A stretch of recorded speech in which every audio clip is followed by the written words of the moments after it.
Hello, everyone. Hello, welcome, welcome.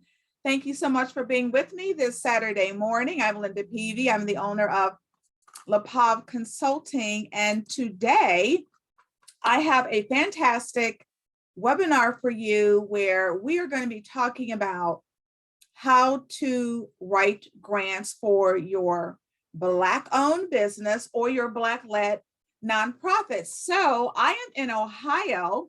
So this is a chance for you to give a shout out to where you're joining me from. So please let me know city or state that you're joining me from.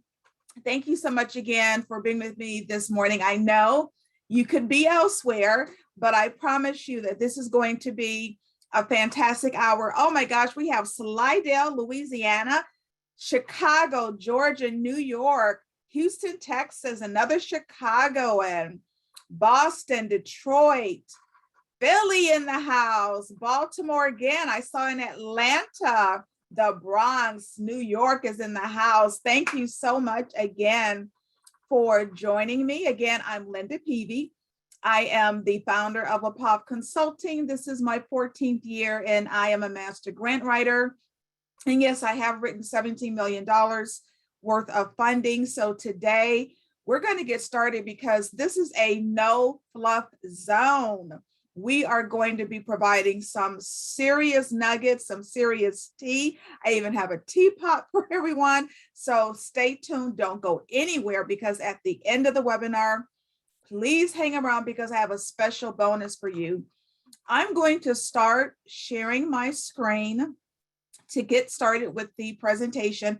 But the first thing you'll see is my 30-second television commercial, which will give you just a little more background about me and LaPav Consulting and the information that I provide to my clients. So we're going to get started here and share the screen. All right. Okay, we are ready to go. And also, I want to make sure that you can hear me and see me okay. So just put yes in the chat if you can see me and hear me okay. Yes, yes, yes. Excellent. Thank you. Perfect. Okay, fantastic. All right. Thumbs up. We are ready to go. Hi, I'm Linda Peavy, owner of LaPav Consulting. My passion is to place your organization on the path to excellence. Are you struggling to communicate your message, reach target audiences, or secure funding? From marketing communications to grant writing, we achieve your goals. We've worked with high-profile clients and have secured $17 million in funding for charter schools and nonprofits. Call today to discuss what your success looks like and how LaPav Consulting can help. All right, so let's make sure everyone is in the right place. So this is grant writing for Black-owned businesses and Black-led nonprofits, April 9th. Again, just want to make sure everyone is in the right webinar. We are going to move right along and get started. So again, a little bit more about me. This is the 14th year of me owning LaPav Consulting. I have secured, and there is a difference between writing grants and securing grants for those of you who have attempted this before. So I have secured over $17 million in funding and business development. And I have been writing grants for more than 13 years in every area you can imagine, from education, religious programs, low-income educational programming, jobs development, new technology, curriculum, salaries, right? We know how important salaries are, innovative programming. So I have written local grants, local foundational grants, national foundational grants, those federal grants, which we know are a beast to write. I think I've written it all. I have written the request for proposals, right? So those are the applications that you are going to be completing. I've developed the scoring template. So often you have foundations and funders that develop the scoring template to determine how well you score on that particular application. So I've developed those templates. I've participated in grant administration, partnership building, which we're going to talk about later. Oh, is so important for you to be able to come into this grant writing sphere with partners. grant program development. I help to develop the programs that you want to fund.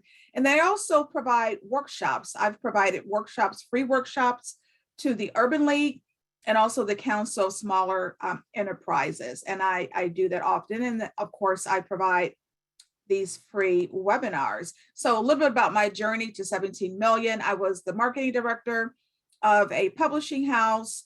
I got hurt. I was needing to move back home, and it took me about 2 years to recover. And when I recovered, I started my own business. I started LaPav Consulting. This is the 14th year. And one of my first jobs was to become the executive director of a nonprofit. So for those of you who are nonprofits, and right now, let me know who you are. Are you a nonprofit? Are you a small business? Some of you are doing both, okay? So let me know in the chat. Are you a nonprofit or are you a small business? I've been there for both. So I've been the executive director of a nonprofit. I feel your pain. I know how difficult it is to get funding. And that first job, literally, I was told once I was hired that I had to write a grant to fund my own salary. I was not told this in the interview. So if you can imagine the pressure, but that was my introduction to grant writing. And from that position, I really got a chance to understand this amazing connection between being able to write a grant well and literally free money. And so that's what we're going to talk about today, because after 14 years of grant writing, I can tell you it is a process. And so today we're going to talk about the process. You can't just look at a grant, you see a grant, you pull it down off of the internet and you write it, you complete it, you send it in. No, there's a process to securing the money. And that's what we're going to talk about today, because I want you to be successful. So there's 3 keys that we'll go over: what to write. Okay, we're going to talk about what do you write in this grant application that's going to showcase your organization in the best light. And it doesn't matter if you are seasoned, if you're a veteran organization, or if you are a startup, you can still get funding. So please let that be a takeaway. Even if you are a startup, you can still get funding. How to write. We're going to talk about how do you write your application that will position you as the very best grant candidate. And then getting noticed, right? We know that the competition is stiff. There are a sea of applications that come in for some of these grants. So I'm going to give you some keys that will help you to make sure you're getting noticed and that your application is actually getting read. So why this class? Well, we know that especially Black nonprofits, entrepreneurs, we need funding, right? And so there are a lack of qualified, okay, professional freelance grant writers. And let me say, people, there is a difference between someone who writes grants and a professional grant writer. I hear horror stories literally constantly about people being taken, people saying, oh, give me $50, I'll write 3 grants, or give me $500, I'll guarantee this grant. There's no such thing as a guaranteed grant. So this process can be difficult if you don't know the steps to take it. I'm here to show you what those steps are. Also, grant writing is costly to get a professional grant writer. I know grant writers in my skill set, we charge anywhere between $100 to $200 an hour. So it can be costly. It's completely impossible for me to help everyone that I want to being a sole grant writer. This is why I provide these webinars, so that you can be equipped with the information to move forward and help secure your organization. I want you to stop bootstrapping your organization using your own money. Grants, it's free money. So please learn what the process is and learn how to put the future of your organization literally in your own hands through grant writing. I think I skipped one. Okay, so why this class? So this is what I want to share with you. You don't have to be a professional grant writer. You simply have to know the process. And that's what we'll talk about today. What to write, how to write, and then when to write, and what's going to get you noticed. Now, 2 things have changed in the world of grants and philanthropy over the last 2 years. One was COVID-19. Before COVID-19, it was unheard of, right, for a small business to get grant money, right? Typically, what would happen? You would have to get loans. You would have to have some type of angel investor. You would have to bootstrap in order to start your organization. COVID-19 changed all of that because what it did, and you know as well as I do, that there were so many small businesses, especially, and nonprofits that went out of business because of a lack of funding. And so foundations took notice, corporations took notice, and they said, we're going to create these pools of money that we've never created before to help organizations through COVID-19. And that included the small businesses. It was like, the onion was peeled back, layers of the onion was peeled back to see how vulnerable small businesses were. And you know someone, and I know many people who they went out of business. So these pools of money were created to help you fund your organization. Now, most of the quote unquote emergency COVID-19 funding has been spent, but we're in what's called the recovery stage because we're not out of COVID-19, we're in the recovery stage. And so there is still tons of money available for you as a nonprofit, but also as a small business. So it's really all about talking in these grants to how you were able to pivot your business throughout COVID-19, or how COVID-19 affected your organization, what changes you were able to make. There's one organization I was working with called One More Wave, and they provide surf therapy to disabled veterans. Well, as you can imagine, with COVID-19, the beaches closed. So there was no more surf therapy. So we literally had to develop a program completely online where we were able to provide speakers and curriculum and videos to these disabled veterans so that there would be a community online. So we had to shift. And I know many of you needed to do that as well, just to make it through COVID-19. And so talking about how you had to shift is going to be important for you to get funding. The other occurrence that took place was the George Floyd incident. And there was a cause and effect, and it was diversity, equity, and inclusion. So we are very familiar with what happened. Well, corporations took notice, foundations took notice, and they wanted some way to address racial injustice. Now, these were Fortune 500, Fortune 100 companies, major foundations. So if you can imagine, they had pools of money. And so one of the easiest ways for them to address racial injustice was to pour money at it. And they did that in the form of grants. And that's why now it is easier. It is more easier than it has ever been before for Black-owned businesses and women-owned businesses and Black-led nonprofits to get grant funding, because the pools of money, they are still there. So you're in a better position than ever before to get your small business and your Black-led nonprofit funded. So I want to start with just some grant basics, so most of you understand what a grant is. A grant can be any sum of money given by either government or another organization for a particular purpose. But the most important thing you need to know is that grants are not paid back. Now, for you nonprofits that are with me today, get your 501c3. I cannot stress that enough. You will need a 501c3 to get grant money. There's no way around it. You may have a fiscal agent. And so a fiscal agent is another 501c3 nonprofit that will handle any money for you, including grant money, until you get your 501c3. So if you haven't gotten it, please, please, please apply as soon as possible to get your 501c3. I'm working with one particular agency, and to my surprise, they had their 501c3 in about 4 weeks, which is almost like in record time. So do the work, get the 501c3, and it will make the process easier for you, because foundations, they don't want to give money to your fiscal agent. They want to give money to you. So make sure you have the 501c3. I always advise people to go through either their attorney or their accountant to file the paperwork, because you want to make sure it's correct. You don't want there to be any errors, and you want it to be seamless once you complete the application.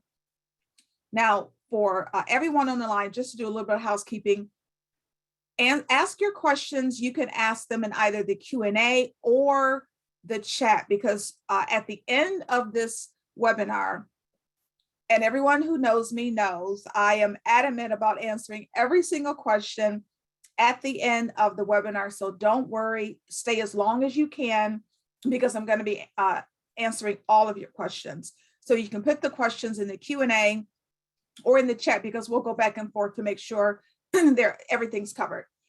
So again, back to the 501c3, make sure you get your 501c3.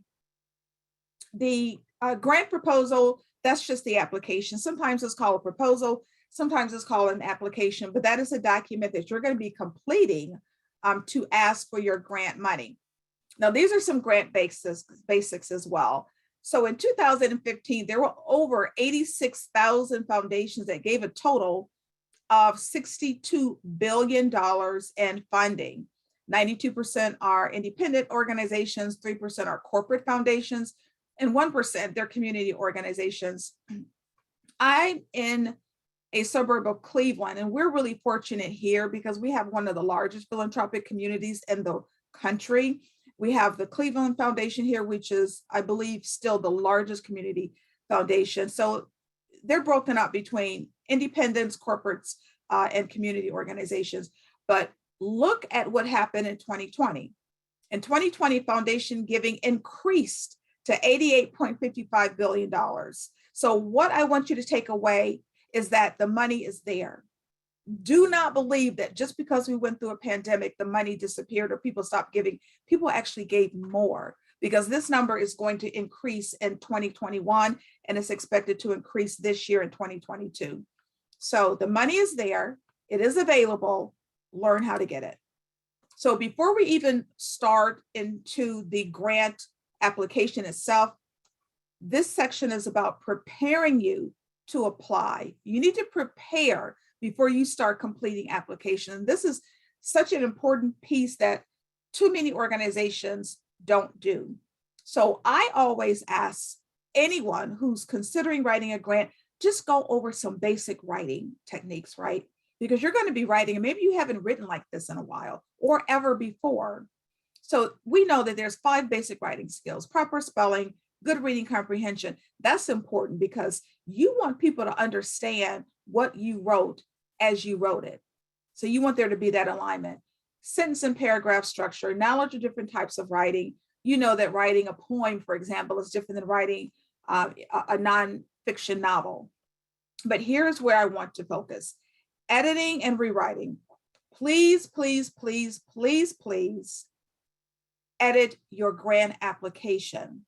This is critical. I use professional Grammarly. So Grammarly is an editing software tool, and guess what? It is free. Now there's a professional version that I use and a lot of editors use. I'm a professional editor as well, but make sure you are using Grammarly. You can download it free for Word, Mac, whatever program that you're working in. And what I understand now is that if you are a nonprofit, and I'm not sure if the deadline has passed, but I don't think it has. If you are a nonprofit, you can get the professional version of Grammarly for free. So make sure you go to Grammarly.com to find out. But even if you're not a nonprofit, everyone can get the standard version of Grammarly for free. Now, regardless of what kind of a writer you are, I ask you to please look at this article by Grammarly.com, because it's going to improve your writing. It's called Improve Writing Skills Dramatically by Doing These 15 Things. It helped me, and I've been writing for decades. It will help you write better. And so I want to make sure that the URL is being placed into the chat for you to have, because I highly recommend that you use this link here. It is so important, and it will help your writing. It will just simply help you write better. Now, also, we're in the preparation stage. Documents. Get your documents together. Your EIN, that's your employer identification number. Again, your 501c3, if you're a nonprofit, don't use a fiscal agent. Your certificate of incorporation, that could be your bylaws, your state certification. Now, this becomes important. I say this story all the time. About 2 months ago, I was giving a webinar. A young lady came on and she said, Linda, you're absolutely correct. I was applying for a grant. There were tons of applicants. She said I was the only one approved to get the grant because I was the only one that had my state certification saying that I was in good standing to do business in my state. So please, before you complete a single grant application, go to your Secretary of State's website. That's different for every state, right? Just go to your Secretary of State's website and make absolutely sure, look for your name to make sure that you are in good standing to do business in your state, because it becomes so critical as you plan to write grants. Also, your list of board of directors, which is also going to include your staff. Letters of support, I say this all the time, please start early. You're going to ask people to write you letters of support, even if you are new, okay? Even if you're a startup, people know maybe your prior business acumen, your prior business history. Have people write letters of support who know your work, who know what you're trying to accomplish. And if you are a seasoned organization, absolutely get your vendors to write letters, get your clients to write letters, get people for whom you serve to write letters. Your audited financial statement is typically for the seasoned organization that's been in business.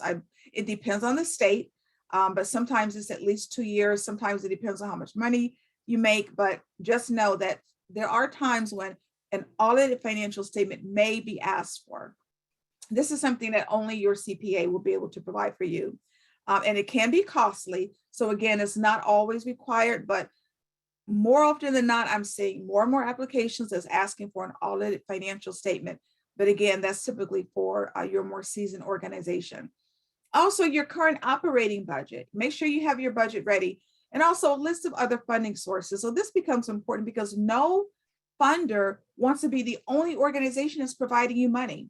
So if any other organization, any other foundation or funder or company has provided you with a grant, or it could even be in-kind services or donations, list that in the application. Typically, that is a question that they will ask you.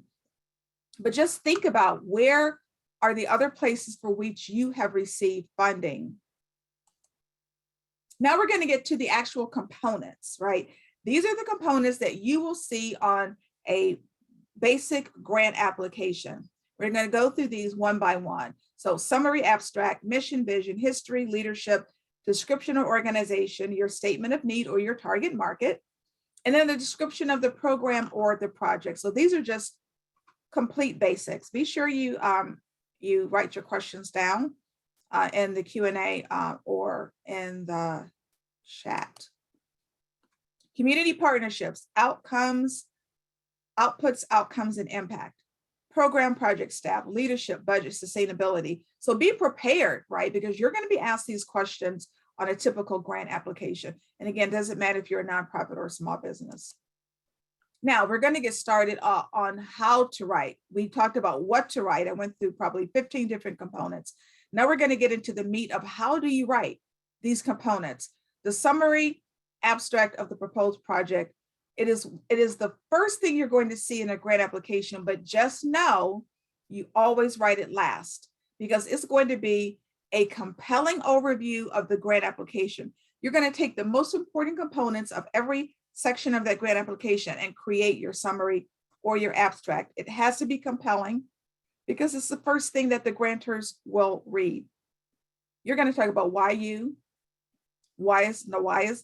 is right now the best time for you to get grant money?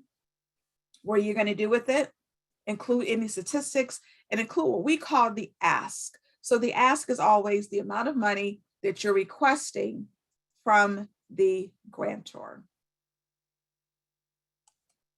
Now the mission vision statement, and most of you probably have a mission statement, right? That's what you're doing now, your aims, your goals. But what's important is your vision, because they're going to also ask you for your vision statement. So if you don't have one, write it. And it's about what would you like to have happen in the future if you accomplish your mission statement. Align it to the funder. This becomes important. You have to match your mission to the mission of the funder. So when you are investigating organizations or grantors that's providing grant money, Make sure that what you want to do and your goals and your aims and your vision aligns with the aims and the goals and the visions of the organization that you're going to be asking money from. There has to be an alignment there. And to do that, you can research the history of the organization's founder, for example. There was one instance where I was working with a veterans-based organization. We were looking to get a grant, and it wasn't readily available whether or not there was a connection specifically to veterans. There were some other connections there, but the more I researched the history of the organization, it came about that the founder was a World War II veteran. And so we were able to make that connection in the application along with everything else. So do your research. And we're going to talk about at the end how you do the research and the mechanisms that you use for the grant research. Okay, the history. I'm getting this question a lot. So what you need to know, every organization has a history. I get this question a lot from the startups or the new organizations are thinking, well, I'm just starting, I don't have a history. Everyone has a history. Every organization has a history. Even if you're just starting, you're going to now talk about what brought you to the point of opening up your organization. What happened in your past that led you to want to create this small business or this nonprofit? And I share the example of a former principal. She was a principal of a high school, and she wanted to create this program that would provide tutoring to students. And it was brand new. So you're wondering, well, it's new, I don't have a history, but she was thinking about opening up this program as she was the principal of a school. So her history as a principal and what she was able to accomplish in connecting to students led her to opening up this organization. So that's part of the history too. You can talk about your past and what was the impetus for you wanting to create your organization, your ministry, your small business, your nonprofit. Another section is leadership, and that's just including your executive leadership, your CEO, your COO, your board of directors. And then you're going to talk about the description of your organization. And here, again, think about the track record. If you're seasoned, what are your success rates? What are your success factors? What experience do you have with either the target population or the industry or the subject matter? And again, if you're a new organization, focus on the experience of the leadership. That will be helpful. So let's say you are a bakery and you're opening up a brand new bakery the first time, you're a small business, and you're thinking, well, I don't have a history. Well, what if you've been baking for 20 years, right? That's part of the history too, because it was a catalyst for you opening up your bakery. Maybe the recipes that you use are passed down from your great grandmother. That's history too, right? So you talk about that when you talk about the history of your organization. The other section is a statement of need, like what is the problem and the thing that I need for you to understand. There's always a problem. There's always a problem, no matter what you're doing, what field you're in, whether you're a nonprofit or a small business, there's always a problem. Let's talk about that bakery. Let's say she wants to open up her bakery in a downtown area, downtown Cleveland, where there may not be another bakery within a 2-mile radius of her location. So that's a problem because she's going to be serving business people and they don't have a great bakery to use in their catering. So that's a problem. So think about how are you resolving the problem different or better than anyone else? So this is how you get highlighted. This is how people read your grant application and realize you're doing something special, because what's special is you, what you are bringing to that grant application. So how are you resolving the problem different or better than anyone else? That's what you have to think about. There's always a problem. And how are you connecting the target problem to your funders' areas of interest? So every foundation or funder has an area that they want to fund. So make sure if you're that bakery, maybe an area is that they want to fund small businesses. If you're a woman-owned business, maybe they want to fund women-owned businesses. Maybe since it's a bakery, they want to fund different organizations that are in the areas of health and wellness or food or restaurants. So make sure You have that connection between what you're doing and what the funder wants to fund. How do you find that out? Two ways. You check their website or you check their 990s. So the 990 is a tax form that organizations have to file, have to complete, especially nonprofits. However, and hear me out, 90% of foundations do not have a website. Again, 90% of foundations don't have a website.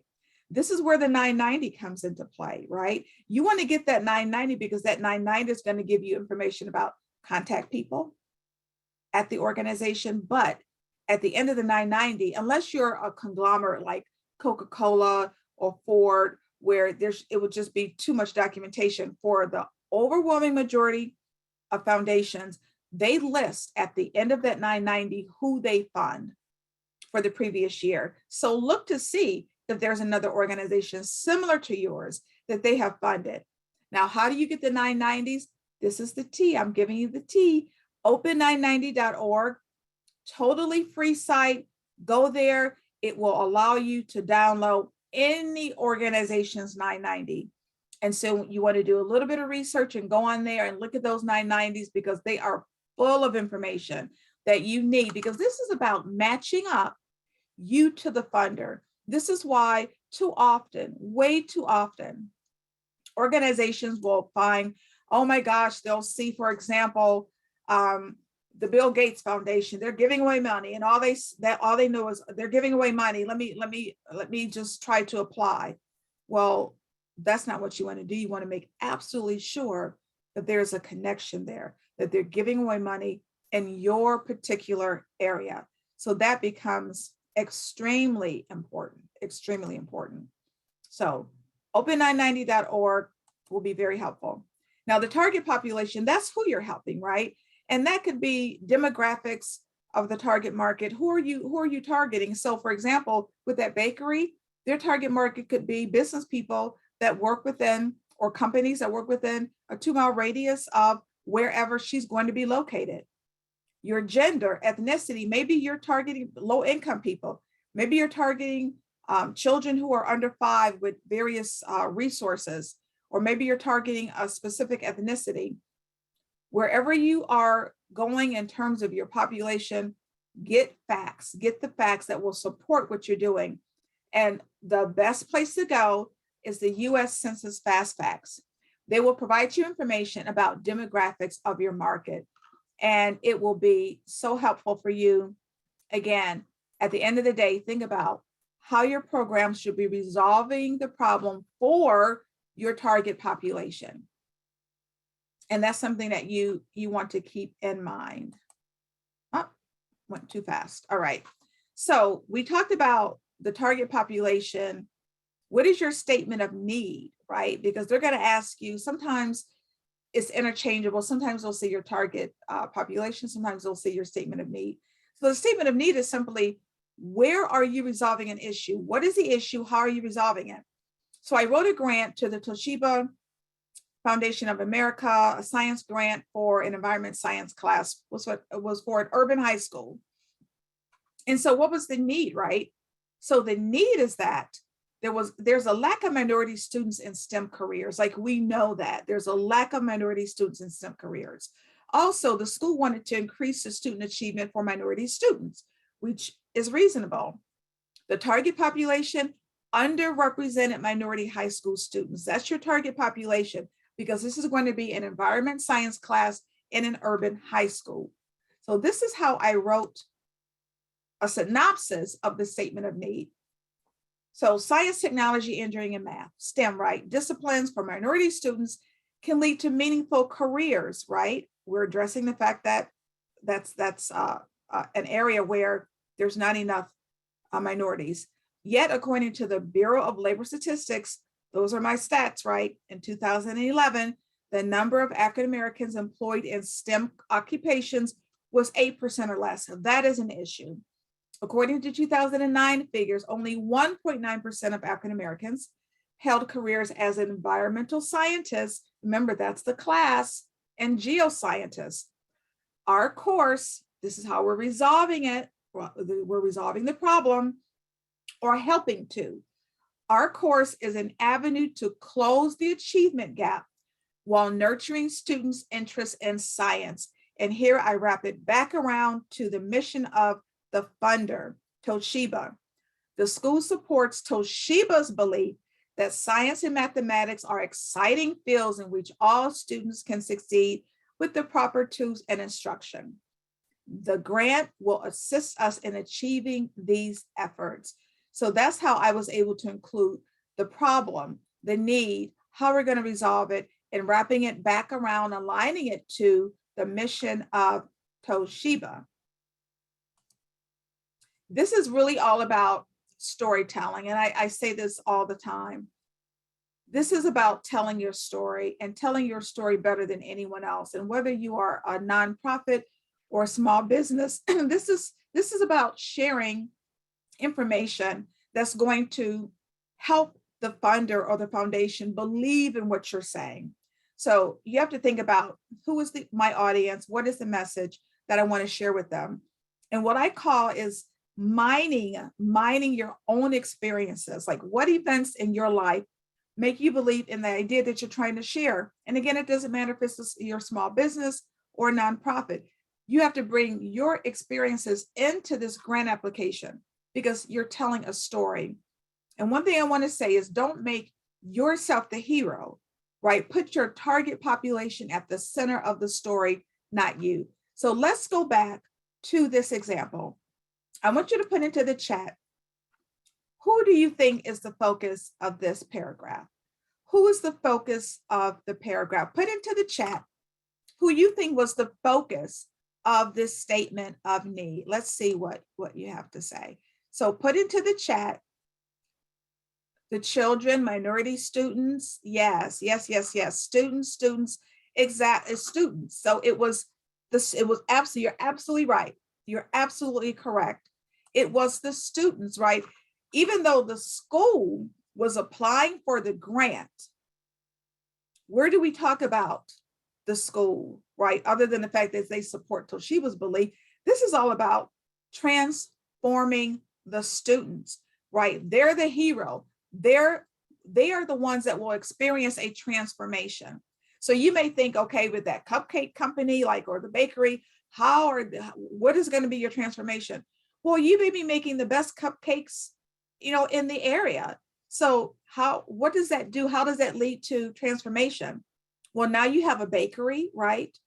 Where you're serving companies within that 2-mile radius, right? So they may be they may be the best cupcakes that these business people have ever tasted. You're providing a service, right, to these organizations, right? You're providing a service to these businesses. So your customer is experiencing the transformation. Maybe it's convenient now for them to be able to walk to the bakery, right? Instead of driving to a bakery.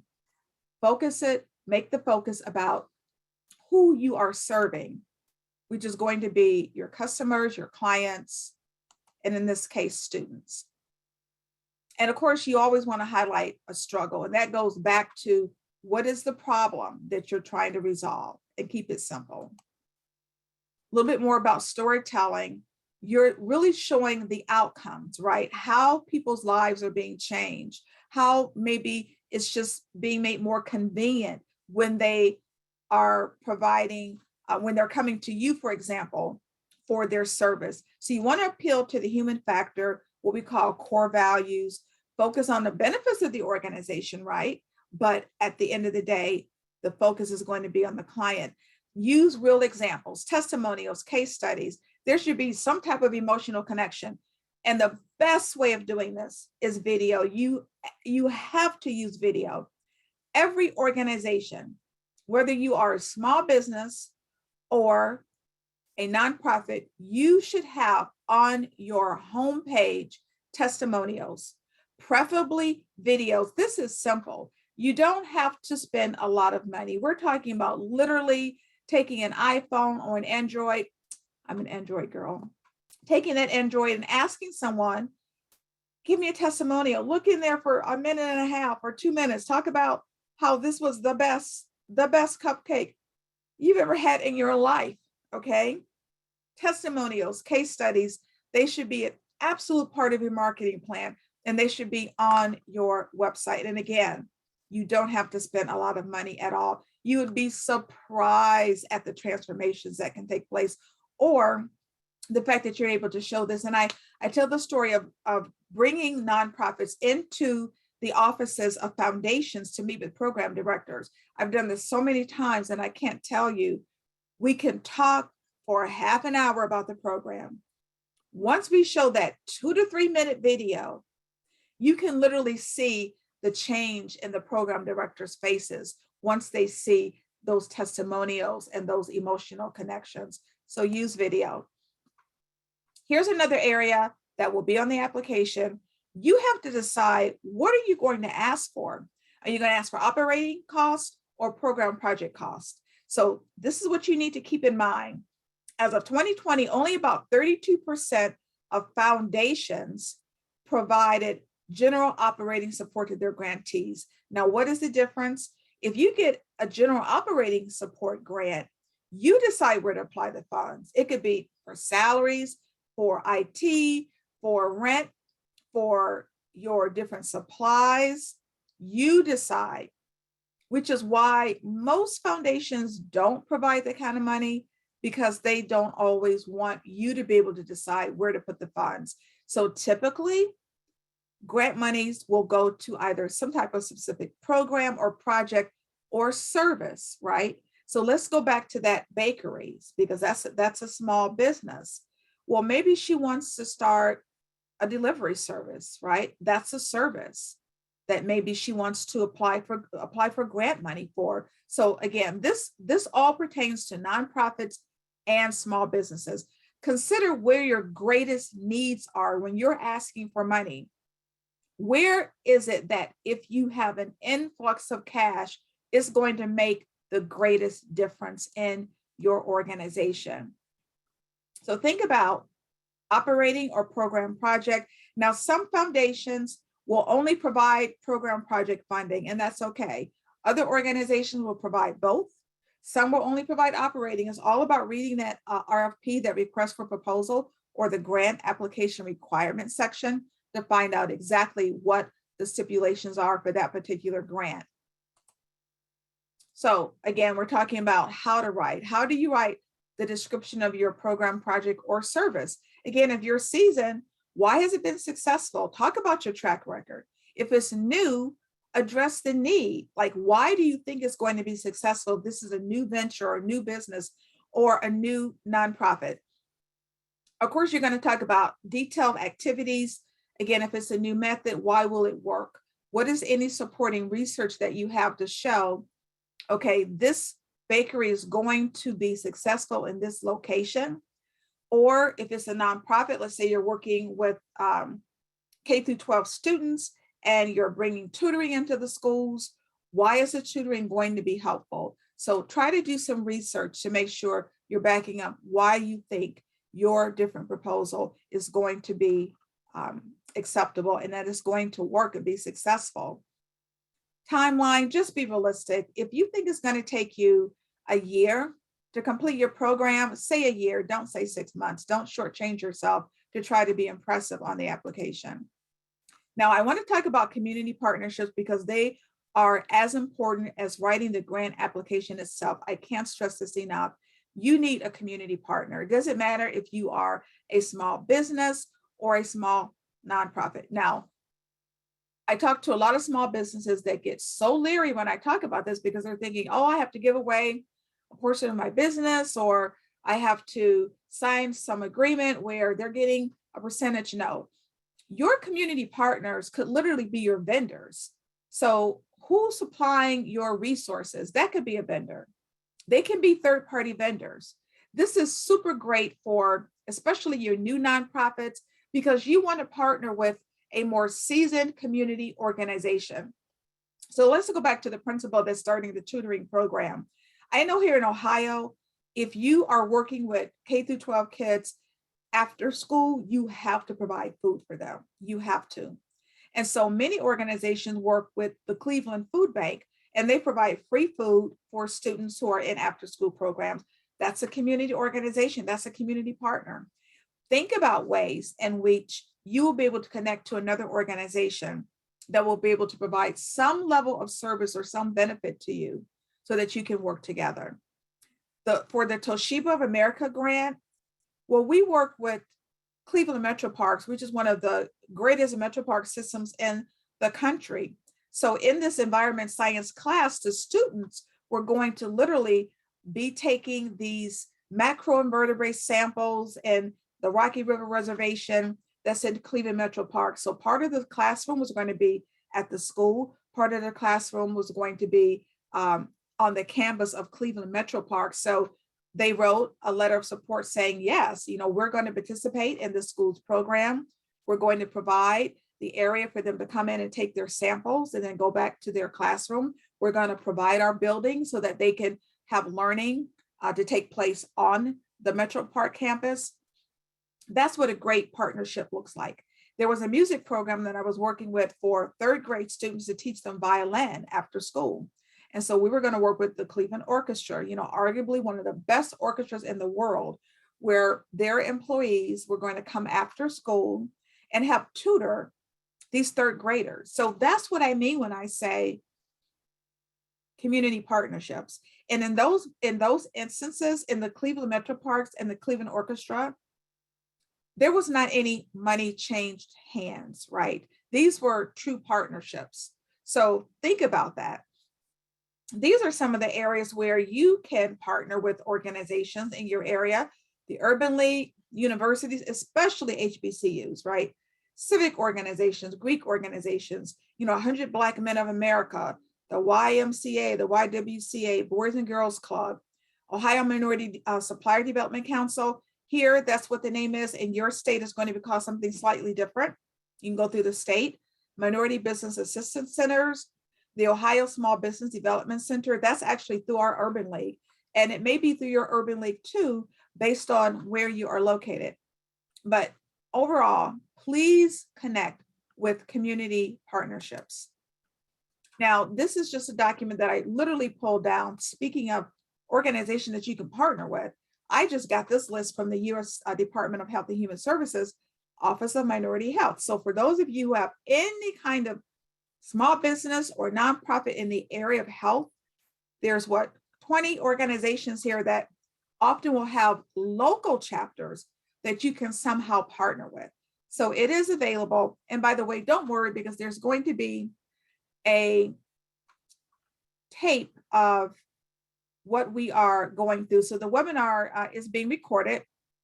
So you will get a recording of the entire webinar. All right, so how do you go about measuring your results? Outputs, outcomes, impact. And some grant applications will ask you for all three. So your outputs, that's the immediate results, right? That's what's going to happen as soon as you complete, whether it is your service or your project or your program. Then you have outcomes, changes, activities as a result of the program. And here's your impact. Those are future changes, right? That will happen maybe 6 months later, or maybe a year later after your service is completed or your program is completed. So here's a quick example. There was an organization that was providing training for prisoners before they were released from jail. And this was like workforce development training, providing them with soft job skills. And so the output is 100 prisoners were trained before they even were released from jail on this particular program. 6 months before their release, they were trained. So that's your output. Well, the outcome that happened as a result of the output was that now these 100 ex-prisoners, right, they're able to go into another program of 3 months, a program that happens within 3 months of their release to provide more workforce development training. And again, it could be on soft job skills.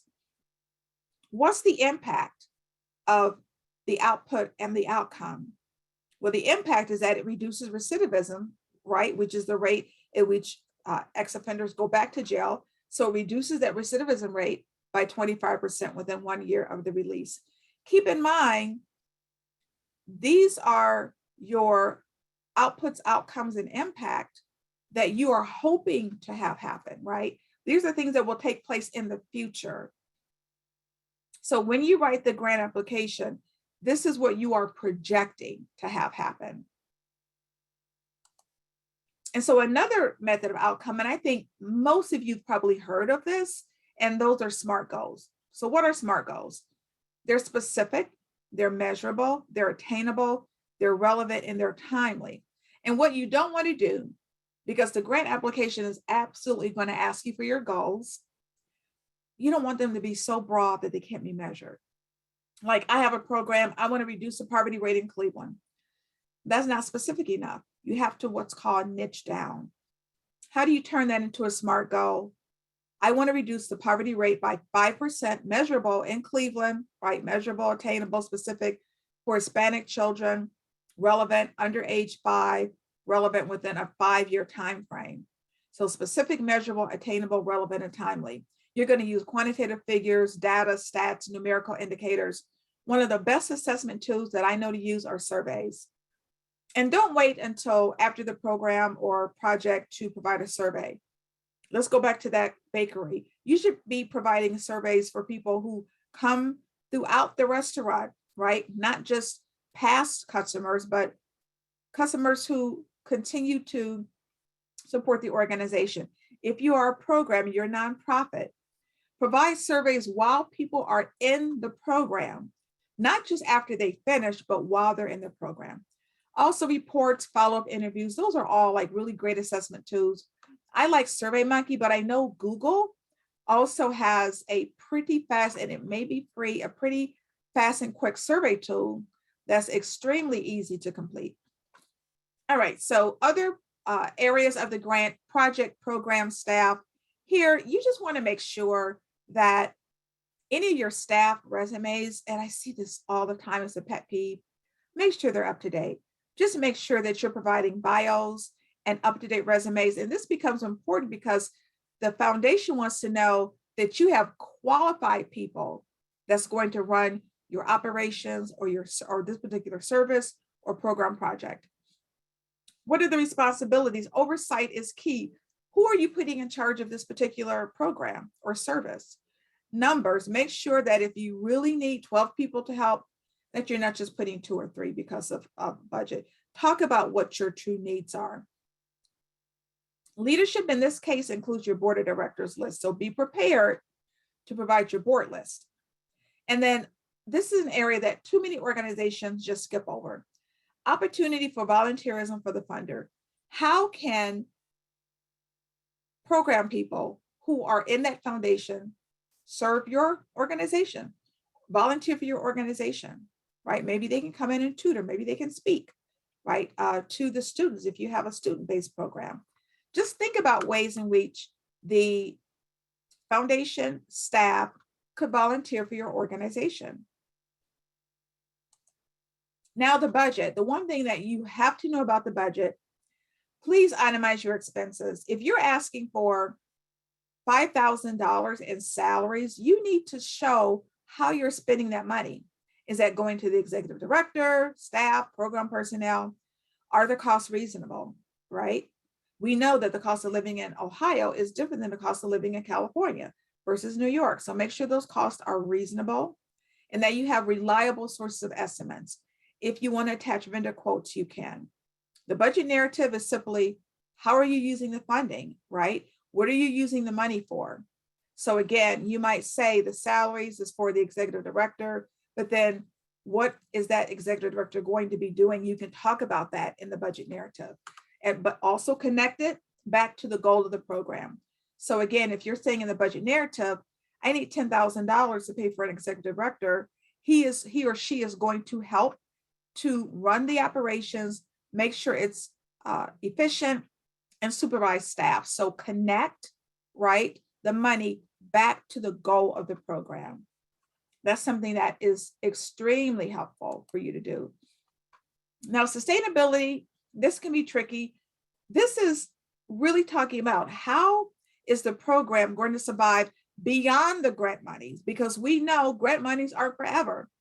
Maybe it's a one-year grant. You can't rely on that money the next year because grants aren't guaranteed, right? So what are you going to do beyond the year that you have the grant, just in case you don't get the grant again. This is a real question that you're going to have to answer. So you have to write alternative fund development methods right into the application. So let's do just a quick lesson here. Let's say it's a school, right? It's a K through 12 school. They're trying to get additional money to bring in tutors who specialize in reading and math, right? And so what are some of the other ways, like after the grant money ends, that they can still bring in money to fund their program? So I want to hear from you. Put it in the chat. What are some of the ways that a school system, right? Any K through 12 schools, right? It could be elementary school, it could be junior high, it could be high school. Put in ways in which exactly you could have volunteer teachers, but exactly, Rashia, fundraising, that's it, fundraising, exactly, after school programs, right? AmeriCorps is excellent. In-kind donations, absolutely. They could have, maybe they have a musical, right?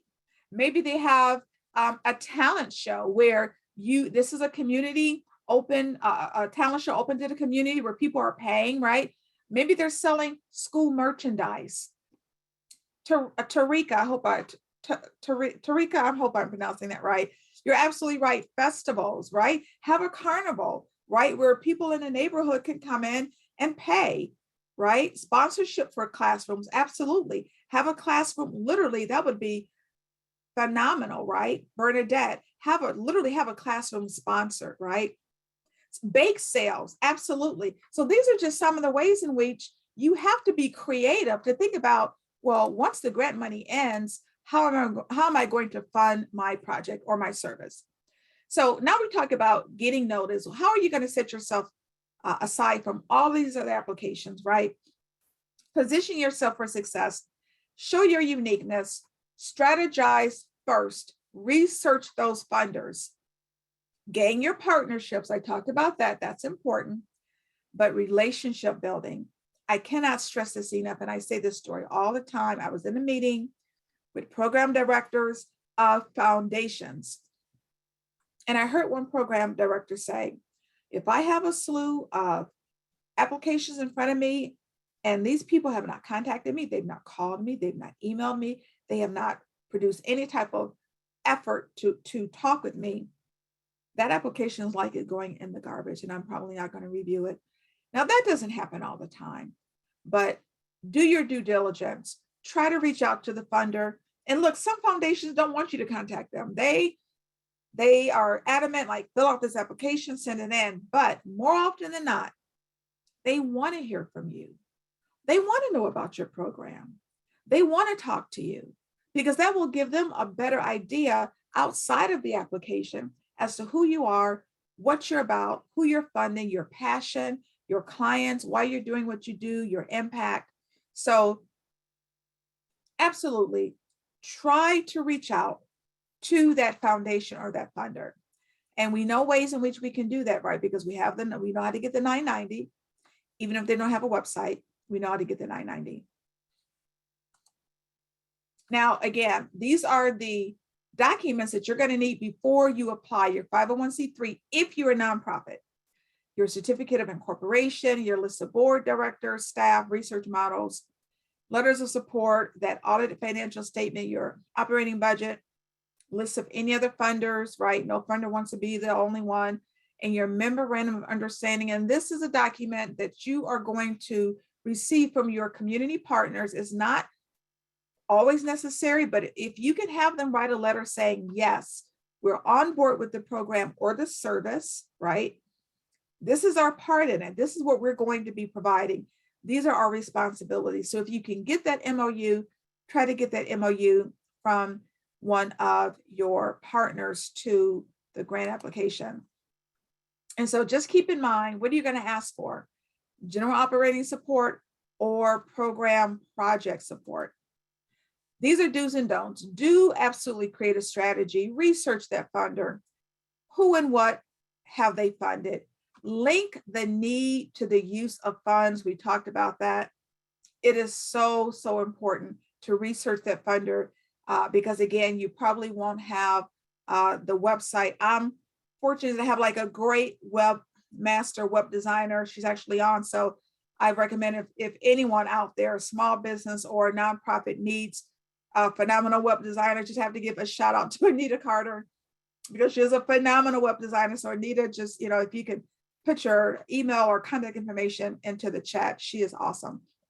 But do think like the funder, right? Limited resources to grant. These foundations only have a certain amount of money, right, that they can fund. So they're going to be looking at who's going to use my money most effectively. This is how they're thinking. Try to think like the funder. Am I setting myself aside? Am I making sure that what is special and unique about me is showing up in that application? Consider time management. Grant applications are deadline driven. If it says 4:59 p.m., it's 4:59 p.m. And here, please address each question. I have read applications with beautiful answers, but it was to the wrong question. I always read every question 3 times to make sure I understand what it is that they are asking. Be sure, right, that you are addressing the question and that your answer is somehow addressing change. Please do seek external reviews. Please have someone else read your application, preferably someone who has like a mastery of English, but it has to be done. You don't want to submit an application that's full of grammatical errors. It just completely throws off the entire flow of what you're trying to say and what I'm trying to read maybe as the funder. Don't use cookie cutter answers. Answer the question.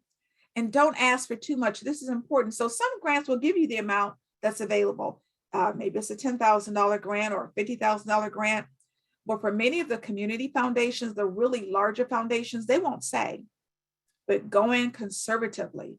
I always say between $5,000 and $20,000 should be your first ask for any foundation that doesn't have a set amount. You don't want to ask for too much. You want to increase your chances of being approved so that once you get your foot in the door, maybe the next year, you can ask for the larger amount, but be conservative and get your foot into the door. Don't underestimate time, please. Start early. Don't wait until the last minute. And don't forget to edit. Use Grammarly. It is fantastic. Okay, I talked to you about the partnership. So in order to introduce yourself to a partnership, you need a letter of introduction. And this is what the letter can include: a description of your organization, your statement of need or your target population, right? Take a sip of water. How the program project aligns to the funder. In this letter of introduction, you're not asking for any money. Your goal is to set up a formal meeting with that partner or with the funder. So you're wanting to set up a formal meeting. So you're not asking for money yet. Do your research and get a reference, because again, 90% of those foundations have no website. So maybe one of your board members knows someone who's on that particular board for the foundation, or the organization is providing money. And here is a teapot. People, you need to know email addresses, right, to send this letter of introduction. Here is the teapot: www.getemail.io. It's the best thing since sliced bread. It will get you the email address of just about anyone in corporate America or any nonprofit. It is amazing. And I think you get maybe 10 or 15 free, and then it's a paid service, but it is worth its weight in gold. I kid you not. It is worth its weight in gold. So getemail.io is what you want to use. So absolutely, absolutely, absolutely. That is going to get you the email address of many of these foundation leaders or whomever is in charge of philanthropy or giving for an organization. Now, some of you will be bidding on contracts for your maybe state or county or city. Most of the components are similar on a contract bid as it is on a grant application. The one thing that's different is that there's going to be a scope of work, which will explain specifically what you're going to do to address the contract bid, what your work is going to do. And I teach also on how to write these contract bids and workshops. The one thing I have to tell you, don't underbid. I hear this too often, people thinking, well, if I go in as trying to be the lowest person possible, that's going to increase my chances of being approved. And it's not. It never does. It backfires, right? Because the contractor knows approximately how much it's going to cost to produce whatever it is that they're asking for bids for. So if it's a building, they're going to know, oh, it's going to be about $1 million to build this building. If you come in and say, look, I'm charging $10,000. I can do it for $10,000. Red flag, red flag. They're going to know that you don't have the capacity to do the work. So place a reasonable bid based on your resources and what you can provide. All right, so now we're getting to the grant research. How do you find your perfect funder? How do you find the perfect funder? This is so much about what getting grants is about. Find the funder. The Foundation Directory Online is the largest website for any type of information on foundation. So highly recommended. It's about $50 a month. So even if you're on a really tight budget, like pay the $50, don't do the annual, pay the $50. And in that month, just go at it. Like get as many funders as you possibly can, based on your research that you're doing within this portal. You put in your variables. So for example, you can put in, I'm an Ohio nonprofit. I'm looking for an Ohio funder for daycare centers because I'm a small business. You put in the information, up pops foundations or organizations that will fund exactly what you put into the portal based on those variables. Instrumental is pretty pricey. It's about $170 a month, but it's fantastic. It provides truly in-depth information. Grants.gov, that's the single source of federal grants, over 900 programs from 26 agencies. Now I have some churches online with me. The Lilly Foundation, that's free. Grants.gov is free also. Lilly Foundation, that's an organization. They're the largest funder of religious organizations. They really do a great job on providing resources for ministries and even church restorations. I mean, it's incredible. If you're an educational organization, nonprofit or small business, grantgopher.com. I love grantwatch.com. They're super cheap. I think they're about $20 a week. And they provide last minute grants. As minority organizations, you need to be aware of urbanawareness.usa.org. You have to be aware of urbanawareness.usa.org because they are solely focused on providing information to minority organizations in the form of grants, whether you are a nonprofit or a small business. Now sign up, right? And you get their email letter with the grants. I know they have a paid tiered program, but at the least sign up because that way you'll be on their mailing list. So small business grant research. If you are a woman-owned business, you have to sign up for helloalice.com. That is the most significant portal that I know of that is geared solely towards providing resources for grants for women-owned businesses. The Disadvantaged Business Enterprise Program, that's part of the Department of Transportation. They have a Disadvantaged Business Enterprise Program. Facebook Black Creators Grant, they have a phenomenal grant for Black creators on Facebook. Amber Grants for Women, every month they give out $25,000 every month for women-owned businesses. National Association for the Self-Employed, Minority Business Development Agency, FedEx has a small business grant, and also the Small Business Innovation Center, Research Center, which is part of the NIH. Now, a question for you. These are two avenues that are too often completely overlooked. I want to know, when you think of funding and banks, tell me in the chat what you think of. When you think of banks and funding, what comes to mind? Tell me in the chat what comes to mind. Loans, loans, loans, interest rates, loans, loans, loans, loans, loans, interest, fees, denied loans, right? They don't fund Black organizations, denials, they're a joke, lines of credit, hard to qualify. credit products, lines of credit. Well, do you know that banks are one of the predominant resources of grants to small businesses? You probably wouldn't know that because you're probably not going to the right people. So banks, I have secured grants from banks for my for-profit clients before. Banks are one of the largest funders of grants, not loans, grants for small businesses and nonprofits. You typically have to go through maybe the regional vice president of the bank, or the vice president if they're headquartered in your community, like the vice president of community development, of economic development, any type of community relations.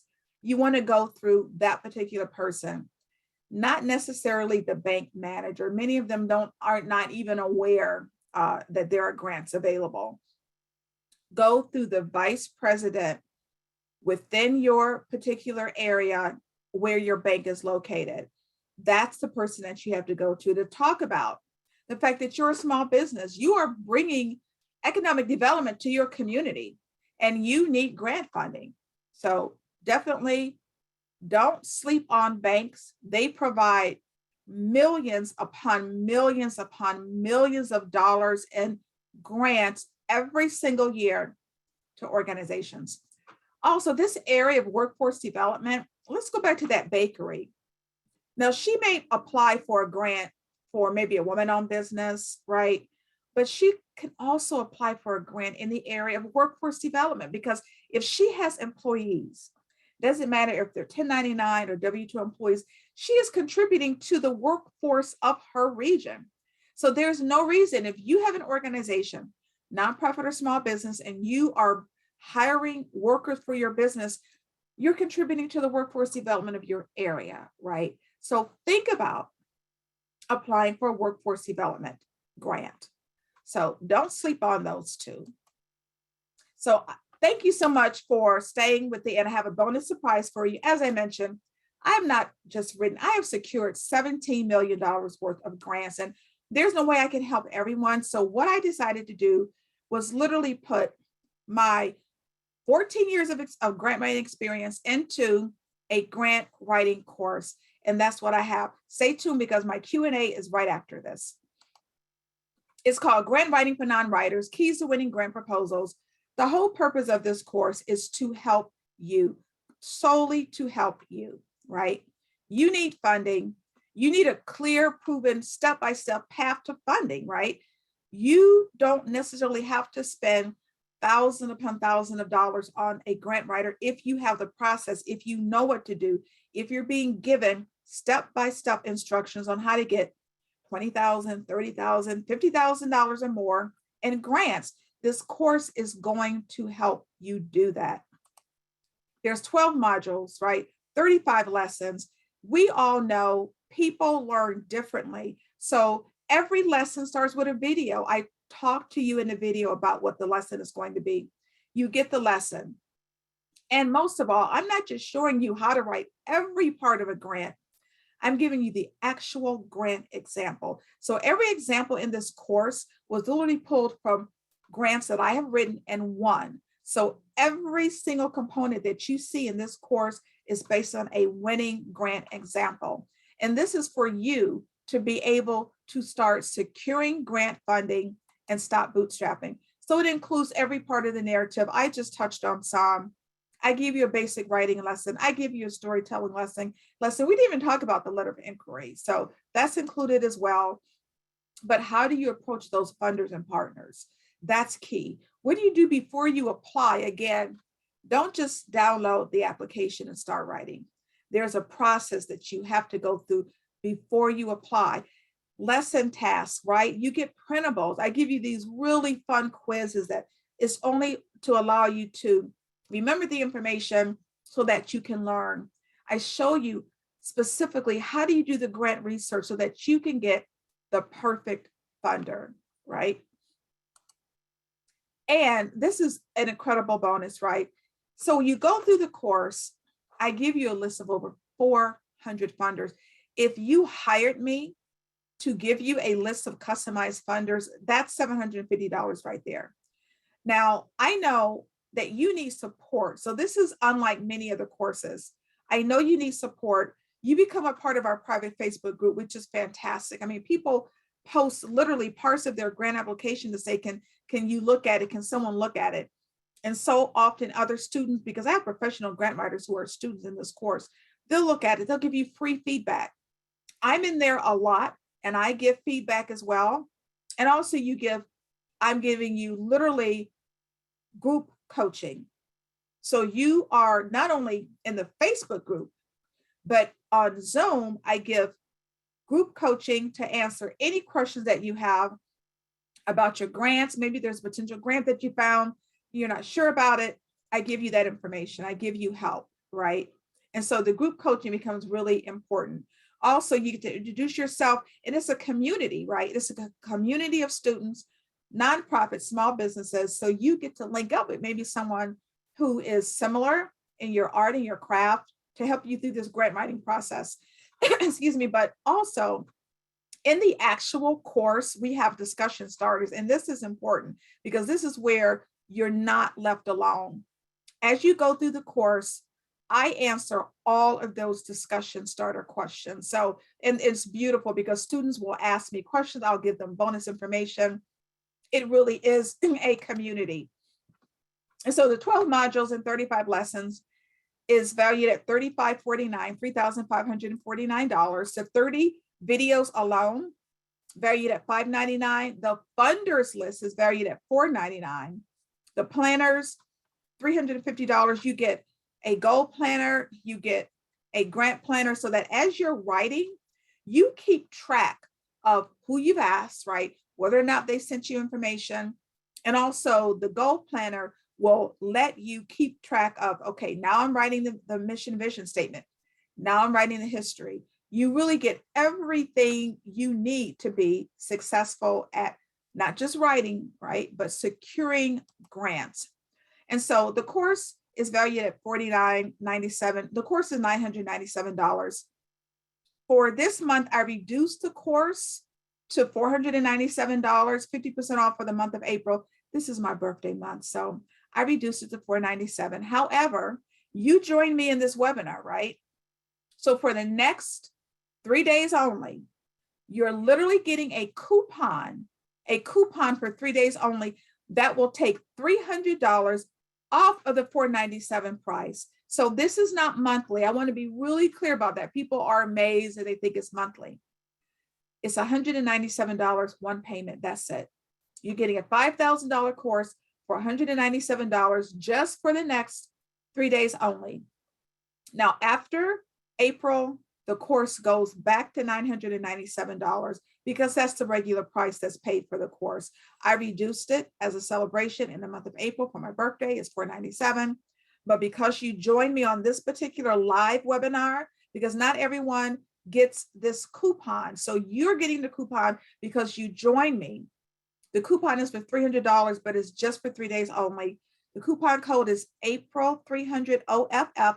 I want to make absolutely sure that's put into the chat so that everyone has it. Thank you so much for everybody wishing me a happy birthday. It's April 20th. I can't wait. All right, so the coupon code is listed, April 300 off. So in celebration of my birthday in April, you're getting an additional $300 off of a course that sells for $997. So again, when you go to the portal, you will see $497 because that's the discounted price that people are paying for April. However, underneath the $497, it will say, do you have a coupon code? Say, just click that link. Do you have a coupon code? Put in the April 300 OFF. It will take off the $300 and you will pay $197. Now, sometimes people still go through and don't put in the code and they pay the $497. Do not worry. We immediately refund you for that if that mistake happens. So you're getting $197. This is truly for the culture, right? This is also for my birthday. I talked to you about the free group coaching that you get. The next session is Monday, April 11th at 7 p.m. So this is the best time the absolute best time for you to buy, because the free group session, which is monthly, is coming up Monday at 7 o'clock. And I don't want you to miss it. I do an orientation of the course. If you want to ask questions and you want to talk about your small business or your nonprofit, you're able to do that, right? So use the coupon, 3 days only until April 13th. The link is in the chat. And for you nonprofits, you can write a grant for $10,000, $50,000, $100,000 or more based on the skills that I'm showing you. It is so important that you earn at least $50,000 a year as a nonprofit, because that's when you can provide a regular 990 tax form.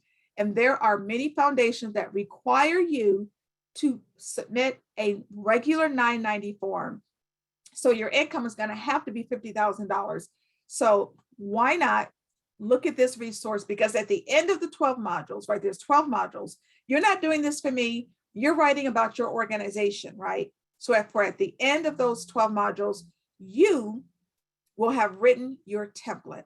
So when I tell you to write about your target market, you're writing about the target market for your organization. So at the end of the 12 modules, you're ready. You are ready to start getting this money. And I literally give you a list of 400. I mean, the deal is incredible. But again, it's only going to last for 3 days and it'll go back to $497. But at the end of this month, it's going back to $997. So literally, this is your opportunity.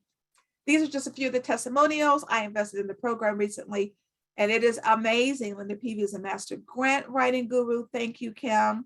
I am so glad I signed up for the course. It is straightforward and very easy to understand. I provide just very easy to digest nuggets and chock full of information. Thank you for this, Linda Peavy. That was from Carla. I would like to thank you for this page in the course. The course was easy to read, listen to, and understand. I've already signed up for notifications from Hello Alice. That was from Paulina. What a great idea to become a grant service provider. So there are people who want to become professional grant writers that take the course and become professional grant writers, which I think is fantastic, because then they provide the service. That came from Linda.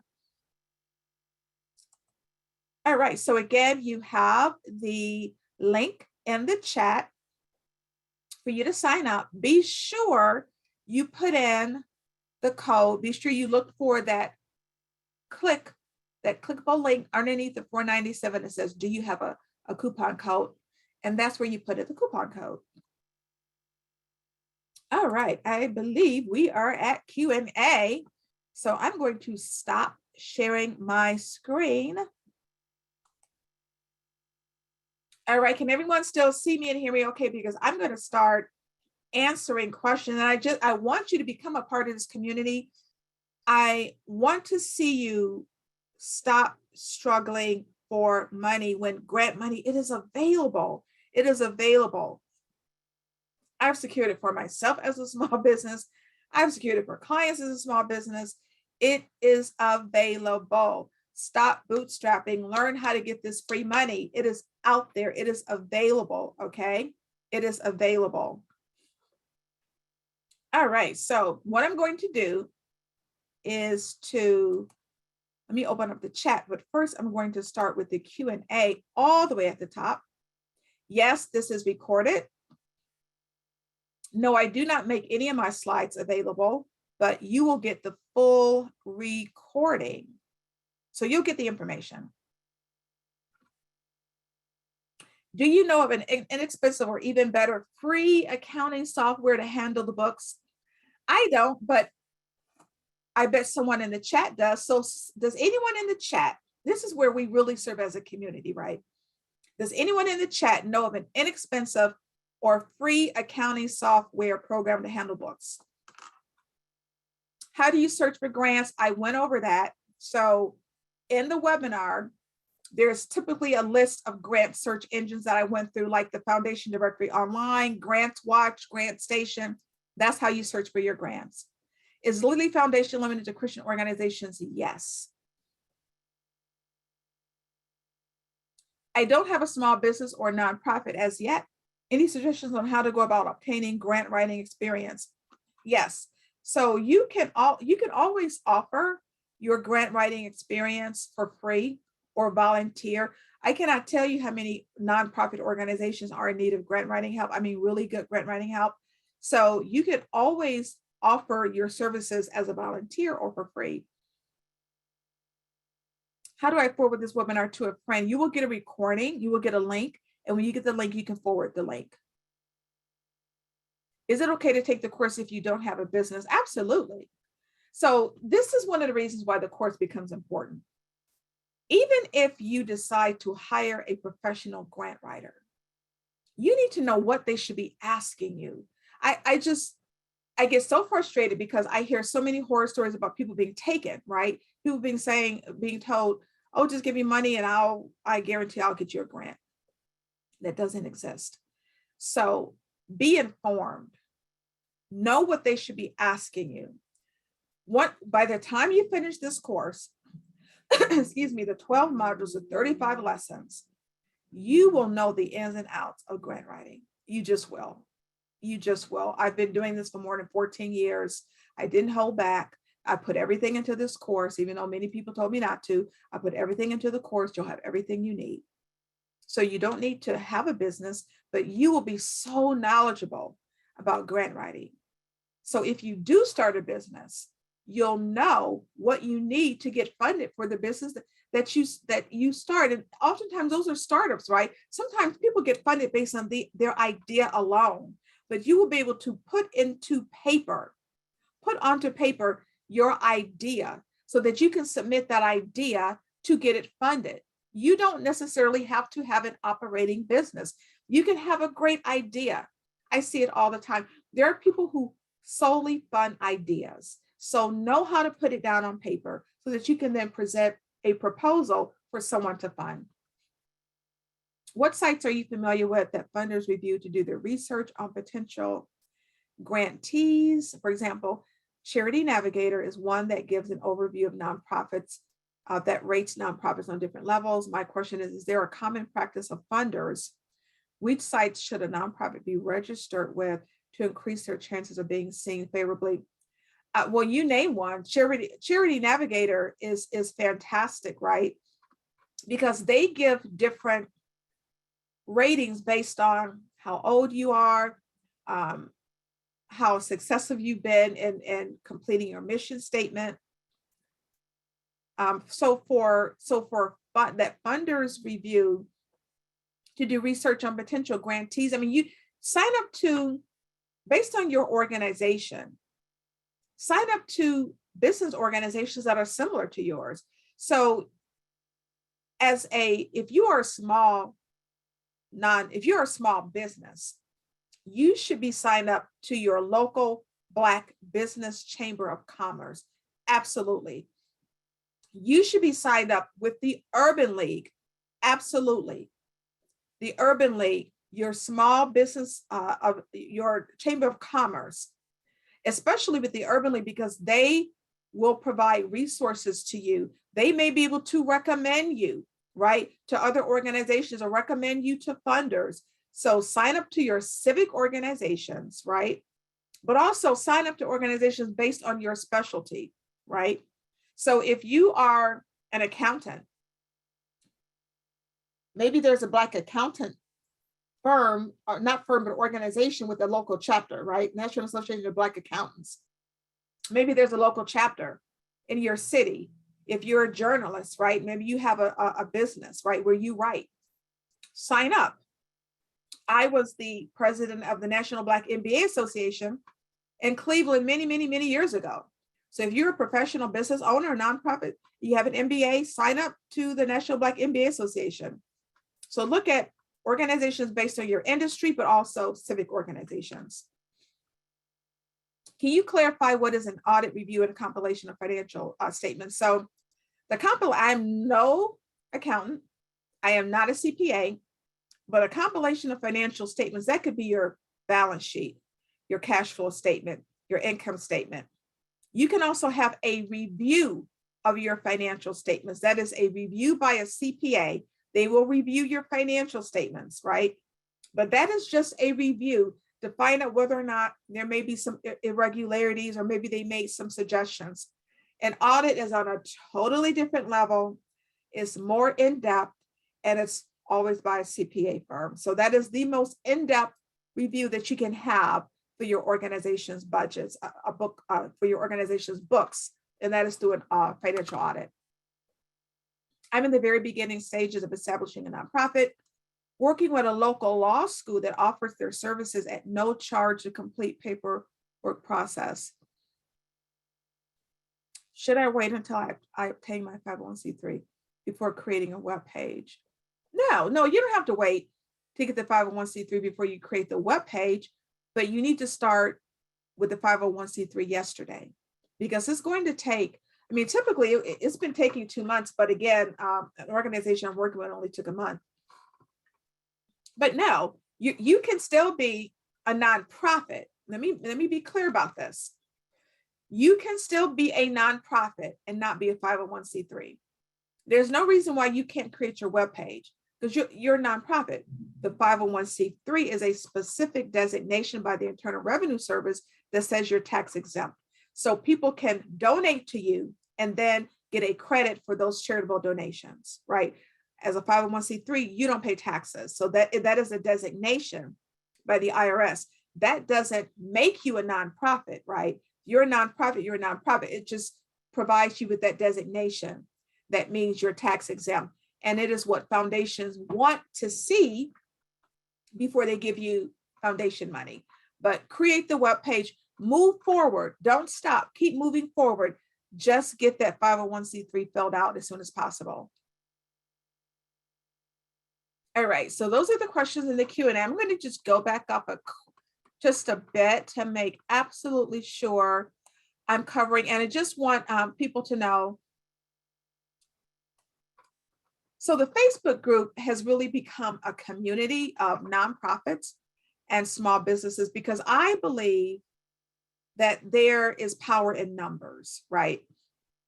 There's power in numbers. You're seeking help. You wouldn't be on this webinar if you didn't need money, right? So here's an avenue for you to learn how to get free money. The Facebook group, again, it's beautiful, because people will literally say, I'm writing this part of the grant, I'm struggling with it. Will anyone look at the grant for me? And another student will say, yeah, send it to me, I'll look at it for you, because you're helping each other. That's the key. That's the one thing I want to provide to you. Now, if you need more in-depth help with me personally, one-on-one, yes, I provide one-on-one coaching, one-on-one private personal coaching I offer. And when you sign up for the course, you will get the opportunity to get one-on-one coaching with me for half off. So when you sign up for the course, you will see the opportunity to be able to sit with me one-on-one personally and speak with me about your organization, what you need, where your needs are, what you're looking for. I can make suggestions to your organization. I do coaching. I can provide you with recommendations as to where to go for funding. It's your hour, right? And however many hours you want is your hour. I'm going to give you as much information as I possibly can in that hour. So when you buy the course, again, you will have the chance, there will be a pop-up where you can get the one-on-one coaching for free. In addition, if you want my organization to review your grant application, we do reviews. We do not write grants. Our time and focus is on teaching now, but we do review grant applications. So if you want to talk about the review of your grant application by me, by my company, that can be done. I'm just going to quickly place in here my assistant's email address, and you can email her to set up an appointment if you are interested in those services. Now, also, the last thing we do, we will provide a customized funders list. We do the work for you. This is done for you so that you don't have to go through these grant search portals and try to find grants. We will do a customized grant list for you, whatever your organization is, right? I just completed one for daycare centers. We will do a customized list of funders who have funded organizations similar to yours. That is another service that we offer. So again, I put the assistance email in there, just in case you want any of those services. All right, so let me go back up. I want to get to every question. Let me just go back to the top. All right, so here we are. So let's see if there were any questions that I missed as I was going through. So if you need help in reinstating your 501c3, if you have an urban league that is near you, I would go through the urban league, right? If you don't, send me an email and I can recommend someone who will help to get your 501c3 restored for you. What is the best place to find grants? Through grant search engines, which I went through in the presentation. That's a part of the webinar. I gave you a huge list of those search portals. Are there specific grants for retail operations and boutiques? Not only are there specific grants for retail operations or boutiques, but there is a grant called Main Street. All they do is fund small businesses with brick and mortars. That's all they do. So the answer is yes. Should we include our resume? We also work corporate. I think you're asking, should you include your regular resume that includes your corporate work? Is that what you're asking? You want to include your, I think I know what you're asking. So let's say you have a small business, but you also still work in corporate America. Your resume is going to reflect your experience.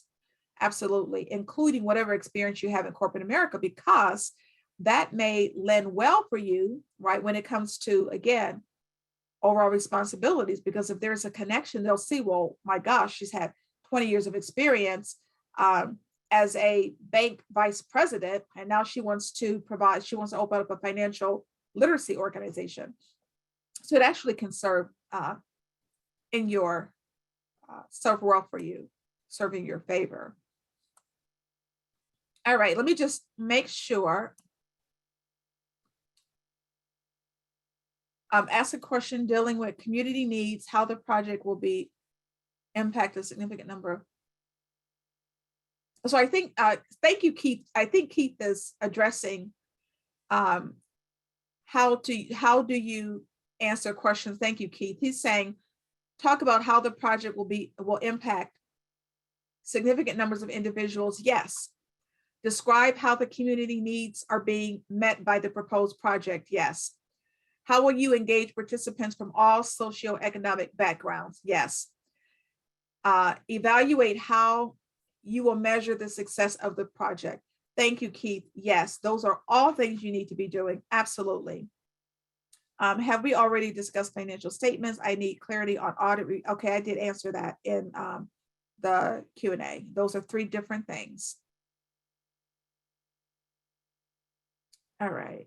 How would a business word outputs and out?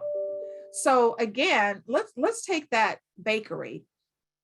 Your output and your outcome could be your sales revenue and your number of customers and the number of new businesses and the number of new businesses that maybe is just generated from your catering business, right? Those are all outputs and outcomes, right? So you could say your output could be, I started a catering business on February 1st. What is the outcome, which is a result of that output? The outcome is that I now have 100 new catering contracts. That's an outcome. What could the impact be? Because I have 100 new catering contracts, I've been able to hire 2 more people, right, for my business. So outputs, outcome, impact. So after a year of having 100 new contracts, I've been able again to hire people. Maybe I've been able to open up a new location. So that's how you word outputs, outcomes, and impact. All right, let's see if there are any more. We're getting to the end here. And yes, my web developer put her email address in here because I was talking about how it's amazing that 90% of foundations don't have websites. I'm a firm believer in websites. And if you're asking why, it's because many of those foundations are family-owned businesses. They don't necessarily generate applications that are not invitation only. That's why it's important to be able to connect to them and contact them so that they can invite you to apply to a grant. Many of them are small family-owned foundations, and they like to keep it tight. So Diane, I gave really good feedback. Write all your answers in a Word doc before putting into grant portals. Diane, thank you, thank you, thank you. This is what I do. I never write into the grant portal. I write into a Word document so that I can edit it. I use Grammarly. I'm a professional editor, so I print it out. I do line by line editing. After I do the line by line editing, then I put it into the grant portal.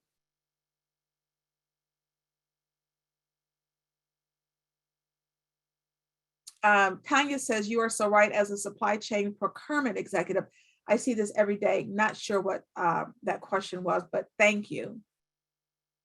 I can see universities and government entities funding my company. I just need to write up and set my business up to be a cause company.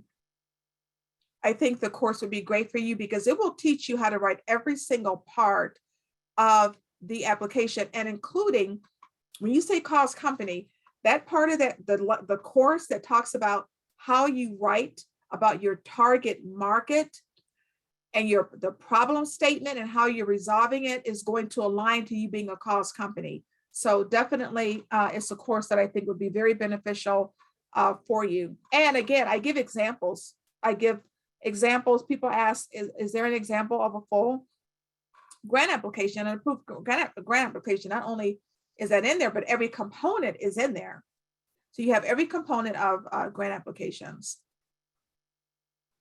All right, I think we're getting to the end here. All right, let me just make absolutely sure I have answered all of your questions. I'm giving you tea. I gave you the teapot. Look, the email, the getemail.io people. Oh my gosh. Oh my gosh. That will get you to the people you need to address. But make sure this is so important, right? I've given you how to get people's email addresses. When you get to that point where you have the email address, please know what to send. Please, I talk about that letter of introduction. Know what to send. The last thing you want to do is get the email and send something that's inappropriate, that's wrong, that's full of grammatical errors, that doesn't tell your story, that doesn't showcase who you are. You don't want to do that. Is the group coaching recorded and placed in the course info? The group coaching is absolutely recorded and emailed to you. It is emailed to you. It is not placed in the course, but you get a recording of every group coaching session so that you have it, so that you learn from it. I'll give you a quick example. A lot of people are asking about how do you find your funder? How do you find the perfect funder? I did a group coaching session on literally how do you find the perfect funder? And I did examples. I used Foundation Directory Online. I use Grant Watch, where I had someone come up out of the chat on display. I asked them about their nonprofit and I put their information into the grant search portal. And we ended up, after we were done, we had over 200 funders for this organization. Again, these are the benefits you get inside of the group coaching sessions. And that's free. You get that free. Again, it's $197. It's a $5,000 course. It's going to be $497 after 3 days, and it's going to go back up to $997. This is my newly revised course, which is one of the reasons why I don't want you to be scared about the price being so low, because this is typical when you do a revision. I added quizzes, I added new funders, new information. And oftentimes in the course world, when you relaunch, you do a really super low price, which is what I'm doing now. So I just want you to take advantage of it and not think that, oh, this is too good to believe. The course will be $997 after this month. How do we access the recordings? You will be emailed. So please look for several emails. One email will come from Zoom. We're on Zoom. So Zoom will send you an email, also with the link to the recording, and I will send you from lepav.com. I will send you an email with the link to this recording. So make sure you look out for those emails. Please, I think it would be helpful if you put the domain as a safe sender and receiver into your email, because it's going to be coming from a lepav.com address. And so I want you to put lepav.com in your email subscriptions service so that it doesn't go to spam, so that you get this email. So I'm just going to put a couple of the emails in here. So please just use these put these into your email system so that you get the emails. Are there any grants for cleaning businesses? My target population is older adults. Yes, there is. Apologies if I didn't make my question clear. Are churches only funded? So I think you're talking about the Lilly Foundation. So the Lilly Foundation focuses on churches and faith-based organizations.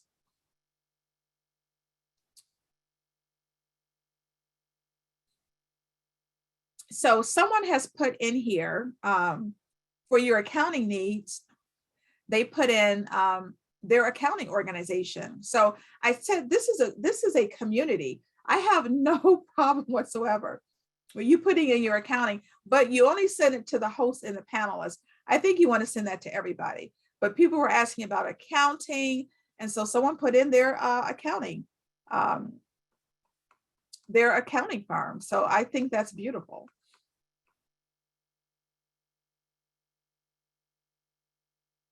All right, so definitely this will end the session. And what I want you to know is that, yes, you're going to get this recording free. Absolutely. You'll get the replay. I don't charge for the replays. But if you go to my YouTube channel, you can look under LePav. There are other recordings in there as well, right, that you might want to watch too, that are all free. All right, so I want to thank everyone. I've answered all of the Q&A questions.